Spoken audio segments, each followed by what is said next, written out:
अभी तो हमारा बड़ा झट के मुकाबला हुआ हिंदुस्तान के राजाओं से, ये किधर जा रहे हैं? रोक के पूछा बाबा किधर जा रहे हो? कहने लगे हिंदुस्तान। अब वहां क्या करोगे? कहा हिंदुस्तान फतह करने जा रहे। शहाबुद्दीन गौरी ने कहा रे देखो तो इन्हें हो क्या गया, खाली हाथ और फतह की बात कर रहे हैं हिंदुस्तान।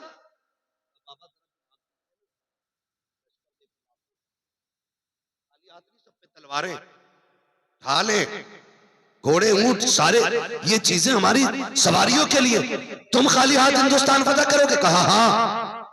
लौट चलो, क्यों ऐसी बातें कर रहे हो? हम तो लौट आए, तुम्हें भी आना पड़ेगा। फरमाने लगे हम नहीं आएंगे, हम नहीं आएंगे। कहा तुम क्या करोगे? कहा हिंदुस्तान फतह करेंगे। कहा कैसे? फरमाने लगे तू इसलिए लौट आया कि तू तलवार के भरोसे गया था, हम इसलिए नहीं लौटेंगे कि हम परवरदिगार के भरोसे जा रहे हैं। जिंदाबाद जिंदाबाद। फिर गरीब नवाज आए और आकर के वो अखलाक पेश किया, वो अखलाक पेश किया कि चोटी के पंडित भी कलमा पढ़ के मुसलमान हो रहे थे। जिंदाबाद जिंदाबाद। ये अखलाक की बात थी। एक कथे ने तहरीर लिखी, एक लाइन में लिखा अजमेर वाले ने जो कब्जा किया गया ना, ये जबरदस्ती धर्म परिवर्तन कराया गया। मैं कहता हूँ इससे तो तुम्हारी कमजोरी और बुज़दिली नजर आती है। तुम शहाबुद्दीन गौरी को ताकत के बलबूते पे भगा देते हो, और वो कितनी ताकत लेके आया था, जो अकेला बंदा आकर के जबरदस्ती दीन तुम्हारे अंदर डाल रहा था। तुम कैसे कह सकते हो कि जबरदस्ती धर्म परिवर्तन कराया गया? नहीं, खुदा की कसम, उसकी चौखट का कमाल ये था, जो उसकी बातें सुनता था उसका हो जाता था, और वो ये कहता था अगर ये इतना प्यारा है तो फिर इसका नाना मदीने वाला कितना प्यारा।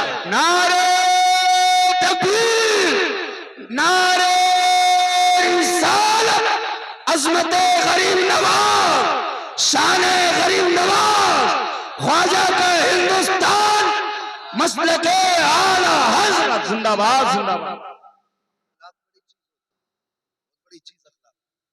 सरकार गरीब नवाज को गरीब नवाज क्यों कहते हैं जानते हो? एक दिन ना माँ ने ईद का दिन तक कपड़े पहनाए, मैं जाओ लाल ईद की नमाज पढ़ के आओ। घर से निकले, रास्ते में एक बच्चा खड़ा था, हम उम्र बच्चा था, मैले फटे कपड़े पहने थे। आपने फरमाया यार तेरी ईद नहीं है? उसने कहा जी मैं यतीम, ना माँ है ना बाप है, और ना हम भी शौक रखते नए कपड़ों का। गरीब नवाज ने कंधे पे हाथ रखा, फरमाने लगे दुख किस बात का, जितनी ईद मेरी है उतनी ईद तेरी भी है, जितनी ईद मेरी है उतनी ईद तेरी भी है। ऐसा कर आधे कपड़े तू पहन ले मेरे, आधे तेरे मैं पहन लेता हूं। अपनी कमीज आपने उतार के बच्चे को दी, और बच्चे की कमीज आपने पहनी, क्योंकि आप भी बच्चे थे, दोनों के कपड़े बराबर थे। आ गए, ईद पढ़ के घर गए, माँ ने कहा ये क्या मोई, नए पहन के गया था पुराने पहन के आया? कहने लगे अम्मी एक यतीम मिल गया था, आधे आधे कपड़े बदल लिए, उसकी भी ईद हो गई, तेरे मोइन की भी ईद हो गई है। माँ ने कहा तू बड़ा गरीब नवाज है। उस दिन मां ने कहा था आज तक जमाना गरीब नवाज कह रहा है, आज तक जमाना गरीब।